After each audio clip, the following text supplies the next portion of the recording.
General English MCQ সিরিজের আজকে এটি চতুর্থ ক্লাস। আজকে আমরা কোশ্চেন নাম্বার 31 টু 40 আলোচনা করব। আর তোমরা জানো এই 10টি প্রশ্নের মাধ্যমে আমরা 10টি গুরুত্বপূর্ণ ইংলিশ গ্রামারের কনসেপ্ট সম্পর্কে জানতে পারি, রাইট? তাহলে চলো কোশ্চেন নাম্বার 31 লক্ষ্য করো। কি আছে? May I know where dash going. Options are you, you are, will you, you will. ভিডিওটিকে পজ করো আর উত্তর খোঁজার চেষ্টা করো। উত্তর খোঁজা হয়ে গেছে, চলো বিষয়টিকে বোঝার চেষ্টা করি। লক্ষ্য করো শূন্য স্থানের পরে গোয়িং আছে, অর্থাৎ ভার্বের সঙ্গে আইএনজি যুক্ত আছে। আর আমরা জানি সেল উইলের পরে ভিআইএনজি ব্যবহার করা যায় না। সেল বি উইল বির সঙ্গে ভিআইএনজি ব্যবহার করা যায়, কিন্তু শুধু সেল উইলের সঙ্গে ভিআইএনজি ব্যবহৃত হয় না, রাইট? তাহলে শেষের দুটি অপশন বাদ। এবার থাকলো কে? ইউ আর এবং আর ইউ। কোনটা হবে? স্যার ভেরি সিম্পল, বাক্যটি প্রশ্নমূলক। আর আমরা প্রশ্নমূলকে কি জানি? সাবজেক্টের আগে হেল্পিং ভার্ব থাকবে, তাহলে আর ইউ হবে। তাহলে may I know where are you going. তোমরাও এটাই তো উত্তর করেছো না, রাইট? কিন্তু এখানে এটা হবে না। চলো বিষয়টাকে একটু এক্সপ্লেন করি। আমরা জানি প্রশ্নমূলক বাক্য দু ধরনের হয়, ইয়েস নো কোশ্চেন এবং WH question. Yes no question যে প্রশ্নের উত্তর হ্যাঁ বানাতে দেওয়া যায়, ডব্লিউএইচ কোশ্চেন যে প্রশ্নের উত্তর হ্যাঁ বানাতে দেওয়া যায় না। এদেরকে চেনার সহজ উপায়, যদি কোনো প্রশ্নমূলক বাক্য হেল্পিং ভার্ব দিয়ে শুরু হয় তাহলে সেটি ইয়েস নো কোশ্চেন। আর যদি কোনো প্রশ্নমূলক বাক্য ডব্লিউএইচ ওয়ার্ড দিয়ে শুরু হয়, হু, হুইচ, হোম, হোয়াট এইসব দিয়ে শুরু হয়, তাহলে সেটি ডব্লিউএইচ কোশ্চেন, রাইট? কিন্তু মনে রাখতে হবে, একই বাক্যে যদি ইয়েস নো কোশ্চেন এবং ডব্লিউএইচ কোশ্চেন থাকে, তাহলে ওই ক্ষেত্রে ইয়েস নো কোশ্চেনকে আগে লিখতে হবে এবং ডব্লিউএইচ কোশ্চেনকে পরে লিখতে হবে। তাহলে তো স্যার আমাদের উত্তর ঠিকই ছিল, right? May I know where are you going. May I know yes no question আগে এসেছে, আর where are you going WH question পরে এসেছে। কিন্তু না, এক্ষেত্রে আমাদেরকে আরেকটি নিয়ম মনে রাখতে হবে যে এখানে ডব্লিউএইচ কোশ্চেন আর প্রশ্নমূলকের গঠনে নয়, অ্যাসার্টিভের গঠনে লিখতে হবে। অর্থাৎ প্রথমে সাবজেক্ট, তারপরে ভার্ব, তারপরে আদার্স। বোঝা গেল না? আমি আবার রিপিট করছি। একই বাক্যে যদি ইয়েস নো কোশ্চেন এবং ডব্লিউএইচ কোশ্চেন থাকে, তাহলে ইয়েস নো কোশ্চেন প্রথমে লিখতে হবে, ডব্লিউএইচ কোশ্চেন পরে লিখতে হবে। আর দ্বিতীয়ত, ডব্লিউএইচ কোশ্চেনটি আর প্রশ্নমূলকের গঠনে নয়, অ্যাসার্টিভের গঠনে লিখতে হবে। এবারে কি আছে? I have not done my homework dash. Options yet, still, already, any of this. ভিডিওটিকে পজ করো আর উত্তর খোঁজো। খোঁজা হয়ে গেছে, চলো প্রথমে অপশনে দেওয়া শব্দগুলি সম্পর্কে জেনে নিই। প্রথম অপশন কি আছে? ইয়েট। কোনো কাজ এখনো করা হয়নি এমন অর্থ বোঝাতে বাক্যের শেষে ইয়েট ব্যবহার করা হয়। এবং আরও মনে রাখতে হবে যে ইয়েট প্রধানত প্রেজেন্ট পারফেক্ট টেন্সেই ব্যবহৃত হয়। যেমন I have not gone to school yet. আমি এখনো বিদ্যালয়ে যাইনি। এর মানে আমার এতক্ষণে বিদ্যালয়ে চলে যাওয়ার কথা, কিন্তু আমি এখনো যাইনি, এই অর্থে ইয়েট ব্যবহার করা হয়। বোঝা গেল? আচ্ছা, সেকেন্ড অপশনে কি আছে? স্টিল। কোনো কাজ আগেই শুরু হয়ে এখনো চলছে এমন অর্থ বোঝাতে স্টিল ব্যবহার করা হয়। যেমন সে এখনো ঘুমাচ্ছে, হি ইজ স্টিল স্লিপিং। অর্থাৎ সে আগের থেকেই ঘুমাচ্ছে এবং এখনো তার ঘুম শেষ হয়নি, ঘুমোতেই আছে। তাহলে কোনো কাজ আগেই শুরু হয়ে এখনো চলছে এমন অর্থ বোঝাতে স্টিল ব্যবহার করা হয়। এবং স্টিল মূলত মেন ভার্বের আগে ব্যবহৃত হয়, রাইট? নেক্সট 3 নম্বর আছে কি? অলরেডি। কোনো কাজ ইতিমধ্যেই করা হয়ে গেছে, অর্থাৎ আমি যতক্ষণে বলছি ততক্ষণে আমি কাজটি করে নিয়েছি, এই ধরনের অর্থ বোঝাতে অলরেডি ব্যবহার করা হয়। যেমন I have already done my homework. আমি ইতিমধ্যেই আমার হোমওয়ার্ক করে নিয়েছি। অলরেডিও মেন ভার্বের আগে ব্যবহৃত হয়। বোঝা গেল? তাহলে এবারে প্রশ্নটি লক্ষ্য করো। I have not done my homework বলে এবার কি হবে? আমি এখনো আমার হোমওয়ার্ক করিনি, তাহলে এখানে ইয়েট ব্যবহার করতে হবে। বোঝা গেল? তাহলে কনসেপ্ট মনে থাকবে। কোনো কাজ এতক্ষণে করে নেওয়া উচিত ছিল কিন্তু এখনো করা হয়নি, এই অর্থে ইয়েট। কোনো কাজ আগেই শুরু হয়ে এখনো চলছে, এই অর্থে স্টিল। এবং কোনো কাজ ইতিমধ্যেই করা হয়ে গেছে, এই অর্থে অলরেডি ব্যবহার করতে হবে। তাহলে এখানে উত্তর কি হবে? ইয়েট। তাহলে the correct sentence is I have not done my homework yet. Clear? Next question. Question number 33. Everyone was present except Rahul and dash. Options I, me, my, mine. কোনটা হবে? আবার ভিডিওটি পজ করো আর উত্তর খোঁজো। খোঁজা হয়ে গেছে। মনে রাখতে হবে এখানে মাই এবং মাইন এই দুটি উত্তর হবে না।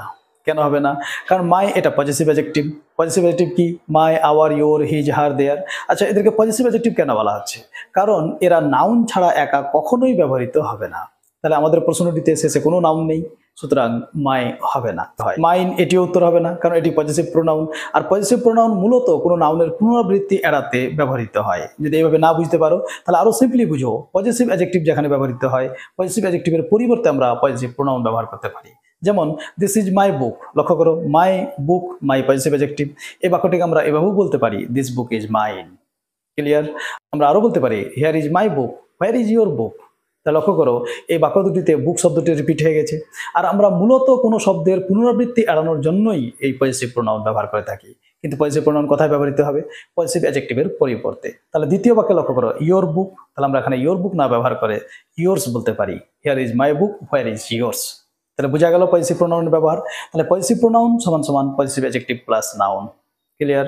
তাহলে এই অপশানে মাইন এটিও হবে না, তাহলে থাকলো কে?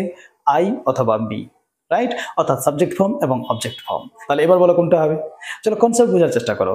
অ্যাকসেপ্ট শব্দটি হচ্ছে প্রেপোজিশন, আর আমরা ইতিমধ্যে অনেকবার আলোচনা করেছি যে প্রেপোজিশনের ঠিক পরে যে শব্দ থাকবে সেটা প্রেপোজিশনের অবজেক্ট হবে। দেখো এখানে কি আছে? অ্যাকসেপ্ট রাহুল, রাহুল নাম, নামের তো subject form object form same, ওখানে কোনো কিছু করার নেই। কিন্তু আই এবং me, I subject form, me object form, তোমরা নিশ্চয়ই জানো, তাই না? প্রোনাউনের ক্লাস আমরা এগুলো বিস্তারিতভাবে আলোচনা করেছি।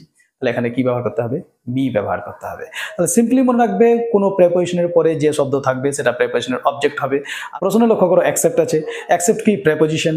আর আমরা কি জানি? প্রেপোজিশনের পরে যদি কোনো প্রোনাউন থাকে তাহলে 100% সেটি অবজেক্ট ফর্মে থাকবে। প্রেপোজিশনের পরে যে শব্দ থাকে সেটি 100% প্রেপোজিশনের অবজেক্ট হয়, রাইট? তাহলে সিম্পলি মনে রাখো, প্রেপোজিশনের পরে যদি কোনো প্রোনাউন থাকে তাহলে সেই প্রোনাউনটি অবজেক্ট ফর্মে থাকবে। আর প্রেপোজিশনের পরে যদি কোনো ভার্ব থাকে তাহলে সেই ভার্বটি আইএনজি যুক্ত হবে। Point clear? তাহলে এবারে লক্ষ্য করো, I subject form, me object form, তাহলে কোনটা হবে? এতক্ষণে তোমরা বুঝেই গেছো নিশ্চয়ই, রাইট? ইয়েস, অফকোর্স মি হবে এখানে। তাহলে everybody was present except Rahul and me. Point clear? ভালো লাগছে? যদি ভালো লাগে তাহলে ভিডিওটিকে লাইক করো, বন্ধু বান্ধবদের সঙ্গে শেয়ার করো। আর বাকিটা তোমরা জানোই, যদি কেউ প্রথম আমার এই ক্লাস দেখে থাকো তাহলে চ্যানেলটি সাবস্ক্রাইব করা না থাকলে সাবস্ক্রাইব করে নাও, আর ফেসবুকে দেখলে ফেসবুক পেজটিও ফলো করে নিও, রাইট? চলো তাহলে এবার পরের কোশ্চেনে জাম্প করি। Question number 34. You can take the book dash you want. Option who, which, what, any of this. বলো কোনটা হবে? ভিডিওটিকে পজ করো আর উত্তর খোঁজো। খোঁজা হয়ে গেছে? আমাদের অপশনে যে শব্দগুলি দেওয়া আছে হু, হোয়াট এবং হুইচ, এরা রিলেটিভ প্রোনাউন, রাইট? আচ্ছা, আমাদের জানা থাকতে হবে যে হু ব্যক্তির জন্য ব্যবহৃত হয়। আচ্ছা, এখানে কি আছে? দ্য বুক, দ্য বুক জড়বস্তু, তাহলে এখানে হু ব্যবহৃত হবে না। তাহলে এবার থাকলো কে? হোয়াট এবং হুইচ। এর আগের ক্লাসে আমরা এই রিলেটিভ প্রোনাউন নিয়ে বিস্তারিতভাবে আলোচনা করেছি। তোমাদের যদি কারো রিলেটিভ প্রোনাউন নিয়ে ডাউট থাকে তাহলে এর আগের ক্লাসটি দেখতে পারো, অথবা প্রোনাউন পার্ট 2 বলে আমি একটি গ্রামারের ক্লাস পোস্ট করেছি, তোমরা ইংলিশ গ্রামার প্লেলিস্টে গিয়ে প্রোনাউন পার্ট 2 ভিডিওটি দেখে নিতে পারো। আচ্ছা, আমাদের জানা থাকতে হবে যে হুইচ এবং হোয়াট এই দুটি রিলেটিভ প্রোনাউন হিসাবে জড়বস্তুকে বোঝাতে ব্যবহৃত হয়। আচ্ছা, দ্য বুক জড়বস্তু, তাহলে এখানে হুইচ হবে না হোয়াট হবে, নাকি যে কোনো একটা ব্যবহার করা যায়? তাহলে আমাদের জানা থাকতে হবে যে হোয়াট এমন এক রিলেটিভ প্রোনাউন যার আগে কোনো অ্যান্টিসিডেন্ট থাকে না। অ্যান্টিসিডেন্ট বোঝা গেল? অর্থাৎ রিলেটিভ প্রোনাউন যখনই কোনো বাক্যে ব্যবহৃত হবে তার আগে কোনো না কোনো নাউন প্রোনাউন থাকবেই যার সম্পর্কে ও বর্ণনা দিবে। যে নাউন সম্পর্কে রিলেটিভ প্রোনাউন বর্ণনা দেয় তাকে অ্যান্টিসিডেন্ট বলে। অর্থাৎ আমরা এই প্রশ্নের শূন্যস্থানে যে রিলেটিভ প্রোনাউন ব্যবহার করব তার আগে দা বুক আছে, এই দা বুক হবে সেই রিলেটিভ প্রোনাউনের অ্যান্টিসিডেন্ট, রাইট? আমরা কি জানতে পারলাম? যে হোয়াট জড়বস্তুর জন্য বসে, এটা ঠিক, কিন্তু হোয়াট এমন একটি রিলেটিভ প্রোনাউন যার অ্যান্টিসিডেন্ট থাকবে না, অর্থাৎ যার আগে কোনো নাউন প্রোনাউন থাকবে না। কিন্তু আমাদের প্রশ্নে দা বুক আছে, অর্থাৎ অ্যান্টিসিডেন্ট আছে, তাহলে এখানে হোয়াট হবে না, কি হবে? হুইচ ব্যবহার করতে হবে। বোঝা গেল? তাহলে আমরা কি মনে রাখবো? যে হু, হোয়াট, হুইচ এবং দ্যাট এরা রিলেটিভ প্রোনাউন। রিলেটিভ প্রোনাউনের আগে কোনো না কোনো নাউন প্রোনাউন থাকবেই যার সম্পর্কে ওরা বর্ণনা দিবে। কিন্তু এই চারটি রিলেটিভ প্রোনাউনের মধ্যে হোয়াট এমন একটি রিলেটিভ প্রোনাউন যার আগে কোনো অ্যান্টিসিডেন্ট থাকবে না, অর্থাৎ যার আগে কোনো নাউন প্রোনাউন থাকবে না। Point clear? 100% ইয়েস। চলো এবার পরের কোশ্চেন দেখি। কোশ্চেন নাম্বার 35 আমরা কি দেখতে পাচ্ছি? Here is my car, where is dash. Options car, your car, yours car, yours. লক্ষ্য করো আমরা ইতিমধ্যে কিন্তু এটি আলোচনা করে নিয়েছি, রাইট? ওই যে পজিটিভ প্রোনাউন কি বলেছিলাম আমরা, যে একই শব্দের পুনরাবৃত্তি এড়াতে আমরা পজিটিভ প্রোনাউন ব্যবহার করি। পজিটিভ প্রোনাউন সমান সমান পজিটিভ অ্যাডজেক্টিভ প্লাস নাউন, অর্থাৎ পজিটিভ প্রোনাউনের মধ্যে পজিটিভ অ্যাডজেক্টিভ প্লাস নাউন ঢুকে থাকে, রাইট? তাহলে প্রশ্ন দেওয়া বাক্যটির অর্থ বোঝার চেষ্টা করো। হিয়ার ইজ মাই কার, এখানে আমার গাড়িটি আছে।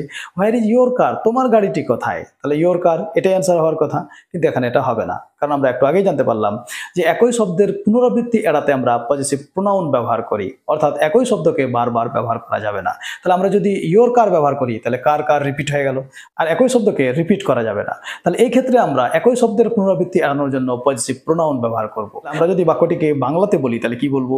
এখানে আমার গাড়িটি আছে, তোমারটি কোথায়? Here is my car, where is yours. Yes, yours হচ্ছে পজিটিভ প্রোনাউন। আর আমরা একটু আগেই জানলাম পজিটিভ প্রোনাউন সমান সমান পজিটিভ অ্যাডজেক্টিভ প্লাস নাউন। আমরা যখন এখানে হোয়ার ইজ ইয়োর্স বলছি, অর্থাৎ এই ইয়োর্স এর মধ্যে your plus car possessive adjective plus noun এটি ঢুকে আছে। তাহলে আমরা সবসময় মনে রাখবো যে to avoid the repetition of the same word we should always use possessive pronoun. Point clear? 100%। চলো এবার পরের প্রশ্ন দেখি। এবারে কোশ্চেনটি খুব সহজ। Tanvir is married dash Tania. Options with, to, by, of. ভিডিওটিকে পজ করো আর উত্তর খোঁজার চেষ্টা করো। খোঁজা হয়ে গেছে? এটা খুবই সহজ। আমাদের শুধু মনে রাখতে হবে যে ম্যারিডের পরে টু প্রিপোজিশন ব্যবহার করতে হয়, ম্যারিড টু। তাহলে Tanvir is married to Tania. Clear? Next question. Question number 37। It was dash cold yesterday. Option bitter, bitterly, more bitter, the most bitter. ভিডিওটিকে পজ করো আর উত্তর খোঁজার চেষ্টা করো। খোঁজা হয়ে গেছে। লক্ষ্য করো এই বাক্যটিতে কোনো কম্প্যারিজন করা হয়নি, কোনো তুলনা করা হয়নি। আর যেহেতু কোনো কম্প্যারিজন করা হয়নি, তাহলে মোর বিটার আর দ্য মোস্ট বিটার অর্থাৎ কম্পারেটিভ এবং সুপারলেটিভ ফর্ম ব্যবহৃত হবে না, রাইট? তাহলে এবার থাকলো কে বিটার এবং বিটারলি, এই দুটির মধ্যে কোনটা হবে? চলো এবার বলো কোনটা হবে, বুঝতে পারছো কোনটা হবে? লক্ষ্য করো বিটার অ্যাডজেক্টিভ আর বিটারলি হচ্ছে অ্যাডভার্ব। এবার প্রশ্ন হলো যে কোল্ড শব্দটির আগে অ্যাডজেক্টিভ বসবে না অ্যাডভার্ব বসবে? যদি অ্যাডজেক্টিভ হয় তাহলে বিটার হবে, আর যদি অ্যাডভার্ব হয় তাহলে বিটারলি হবে।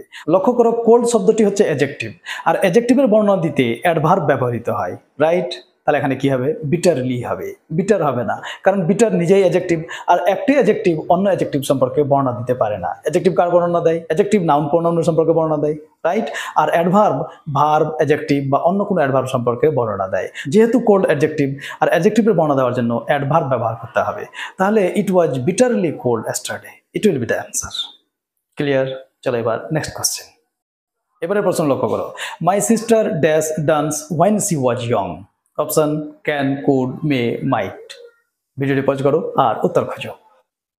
খোঁজা হয়েছে? এটা তো তোমাদের পারার কথা, রাইট? আচ্ছা, প্রথমে প্রশ্নের বাক্যটি লক্ষ্য করো।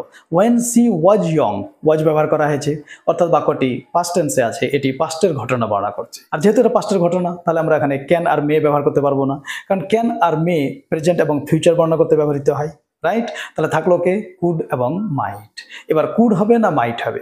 এবার কুড না মাইট কোনটা হবে এটা বোঝার জন্য আমাদের ক্যান আর মে এর ব্যবহার সম্পর্কে জানা থাকতে হবে। ক্যান মানেও পারা আর মে মানেও পারা, দুটোর মানেই পারা। এবার বলো কোনটা কোন পারা? উত্তর পারা, দক্ষিণ পারা, রাইট? চলো বোঝার চেষ্টা করি। মনে রাখতে হবে ক্যান এক্সপ্রেস অ্যাবিলিটি, ক্যান ক্ষমতা প্রকাশ করতে ব্যবহৃত হয়। অ্যান্ড মে এক্সপ্রেস পসিবিলিটি, মে সম্ভাবনা বোঝাতে ব্যবহৃত হয়।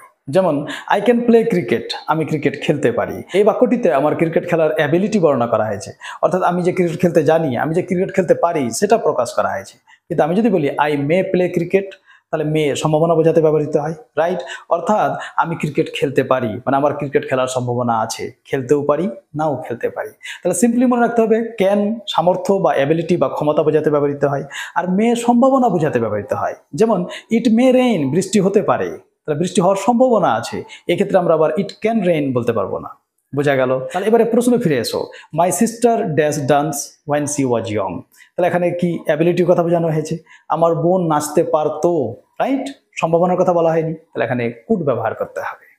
পয়েন্ট ক্লিয়ার হলো? তাহলে my sister could dance well when she was young. Point clear? 100%? Yes. চলো এবার নেক্সট কোশ্চেনে জাম্প করো। এবারে কোশ্চেনে কি আছে? He dash smoke when he was young. Option used to, used to, is used to, would used to. ভিডিওটিকে আবার পজ করো আর উত্তর খোঁজার চেষ্টা করো। খোঁজা হয়ে গেছে? আচ্ছা, আমরা জানি যে ইউজ টু অতীতের অভ্যাস বোঝাতে ব্যবহৃত হয়। মডেলসের ক্লাসে আমরা এটা বিস্তারিতভাবে শিখেছি, কিন্তু আমরা কি শিখেছিলাম? ইউজ টু, শুধু ইউজ টু প্রেজেন্ট ফর্ম এটি কিন্তু ব্যবহৃত হয় না, তাহলে ফার্স্ট অপশন বাদ। আর আমাদের এটাও জানা থাকতে হবে উড ইউজ টু হয় না, তাহলে এটিও বাদ। এবার থাকলো দুটি অপশন, শুধু ইউজ টু এবং ইজ ইউজ টু। চলো এদের ব্যবহার সম্পর্কে একটু জেনে নিই। মনে রাখতে হবে অতীতের নিয়মিত অভ্যাস বোঝাতে আমরা ইউজ টু ব্যবহার করি, কিন্তু বর্তমানের কোনো অভ্যাস বোঝাতে verb be plus use to plus VING ব্যবহার করতে হয়। যেমন আমি ক্রিকেট খেলায় অভ্যস্ত, I am use to playing cricket. আমি ইংরেজি বলায় অভ্যস্ত, I am use to speaking English. কিন্তু যদি অতীতের অভ্যাস বর্ণনা করতে হয় তাহলে ওই ক্ষেত্রে শুধু ইউজ টু ব্যবহার করতে হয়। যেমন I used to bath in the pond, আমি পুকুরে স্নান করতাম। I used to play cricket, আমি ক্রিকেট খেলতাম। পার্থক্য বোঝা গেল? I used to play cricket, আমি ক্রিকেট খেলতাম। I am use to playing cricket, আমি ক্রিকেট খেলায় অভ্যস্ত। তাহলে অতীতের অভ্যাস বর্ণনা করতে ইউজ টু, আর বর্তমানের অভ্যাস বর্ণনা করতে verb be plus use to plus VING. মনে থাকবে? তাহলে এখানে কি বলা হয়েছে? অতীতের অভ্যাস বর্ণনা করা হয়েছে, কারণ হি ওয়াজ ইয়ং, ওয়াজ ব্যবহার করা হয়েছে পাস্টের ঘটনা, তাহলে এখানে ইউজ টু ব্যবহার করতে হবে। তাহলে he use to smoke when he was young. Point clear? 100%? যারা এখনো ভিডিওটি লাইক করেনি লাইক করে দাও, বন্ধু বান্ধবদের সঙ্গে শেয়ার করো। আর যারা প্রথম ক্লাসটি দেখছো চ্যানেলটি সাবস্ক্রাইব করা না থাকলে সাবস্ক্রাইব করে রাখো, তাহলে এই ধরনের ক্লাস তোমরা নিয়মিত পেতেই থাকবে, রাইট? তাহলে চলো এবার আমরা কোশ্চেন নাম্বার 40 দেখে নিই। কোশ্চেন নাম্বার 40 লক্ষ্য করো, কি প্রশ্ন আছে? Honesty is the best policy. প্রশ্ন করা হয়েছে মেক ইট ইন্টারোগেটিভ, প্রশ্নমূলক করো। নিচে অপশন দেওয়া আছে, is honesty the best policy, is not honesty the best policy, is honesty not the best policy, is honesty the better policy. ভিডিওটিকে pause করো আর উত্তর খোঁজার চেষ্টা করো। Very interesting concept. প্রশ্ন লক্ষ্য করো, এখানে কোনো তুলনা করা হয়নি, তাহলে অপশন ডিতে যে বেটার আছে, অপশন ডি বাদ, বেটার হবে না, কারণ বেটার কম্পারেটিভ ডিগ্রি, রাইট? তাহলে অবশিষ্ট থাকলো প্রথম তিনটি অপশন। চলো এবার এই বিষয়ের কনসেপ্টটি জেনে নিই। মনে রাখতে হবে, কোনো অ্যাসার্টিভ সেন্টেন্সকে যদি ইন্ট্রোগেটিভ করতে হয়, অর্থাৎ বর্ণনামূলক বাক্যকে যদি প্রশ্নমূলক বাক্য করতে হয়, তাহলে আমাদের প্রধান যে জিনিসটি মনে রাখতে হবে যে বর্ণনামূলক বাক্যটি যদি হাবাচক হয় তাহলে প্রশ্নমূলকটি নাবাচক হবে, আর বর্ণনামূলক বাক্যটি যদি নাবাচক হয় তাহলে প্রশ্নমূলক বাক্যটি হাবাচক হবে। আর বাকি প্রশ্নমূলক বাক্য তৈরি করার যা নিয়ম সেটা তো আমরা জানি, হেল্পিং ভার্ব সাবজেক্টের আগে আর শেষে জিজ্ঞাসা চিহ্ন, রাইট? তাহলে প্রশ্নটি লক্ষ্য করো, honesty is the best policy, এটা অ্যাসার্টিভ সেন্টেন্স, কারণ সাবজেক্ট দিয়ে শুরু হয়েছে এবং এটি হাবাচকে আছে, তাহলে অফকোর্স আমাদের প্রশ্নমূলক বাক্যটি নাবাচক হতে হবে, রাইট? তাহলে এবার লক্ষ্য করো, প্রথম অপশনটিও বাদ, কারণ প্রথম অপশনটি হাবাচকে আছে। তাহলে এবার থাকলো সেকেন্ড এবং third option, is not honesty the best policy এবং is honesty not the best policy. এবারে বলো কোনটা হবে, কারণ দুটোতেই নট আছে, রাইট? তাহলে এখানে আমাদের আরেকটি কনসেপ্ট মনে রাখতে হবে যে কোনো প্রশ্নমূলক বাক্যের সাবজেক্ট যদি নাউন হয় তাহলে নট নাউনের আগে বসবে, এবং প্রশ্নমূলক বাক্যের সাবজেক্ট যদি প্রোনাউন হয় তাহলে প্রোনাউনের পরে বসবে। বোঝা গেল না? যেমন উদাহরণ লক্ষ্য করো, is not Rohan a good boy, এটা ঠিক, কিন্তু is Rohan not a good boy, এটা ভুল। আবার লক্ষ্য করো, is he not a good boy, এটা ঠিক, is not he a good boy, এটি ভুল। তাহলে বোঝা গেল কি বললাম, কোনো প্রশ্নমূলক বাক্য যদি নাবাচক হয় তাহলে লক্ষ্য রাখতে হবে তার সাবজেক্ট নাউন না প্রোনাউন। প্রশ্নমূলক বাক্যের সাবজেক্ট যদি নাউন হয় তাহলে নট নাউনের আগে, আর প্রশ্নমূলক বাক্যের সাবজেক্ট যদি প্রোনাউন হয় তাহলে নট প্রোনাউনের পরে ব্যবহৃত হবে। তাহলে এবারে বলো কোনটা হবে, এবার তো খুব সহজে খুঁজে পেয়ে যাওয়ার কথা, রাইট? যেহেতু এখানে honesty is the best policy, সাবজেক্টকে অনেস্টি, ইট ইজ নাউন, আর যেহেতু নাউন আমাদেরকে নট নাউনের আগে ব্যবহার করতে হবে। So the correct answer is not honesty the best policy? Yes, it is the answer.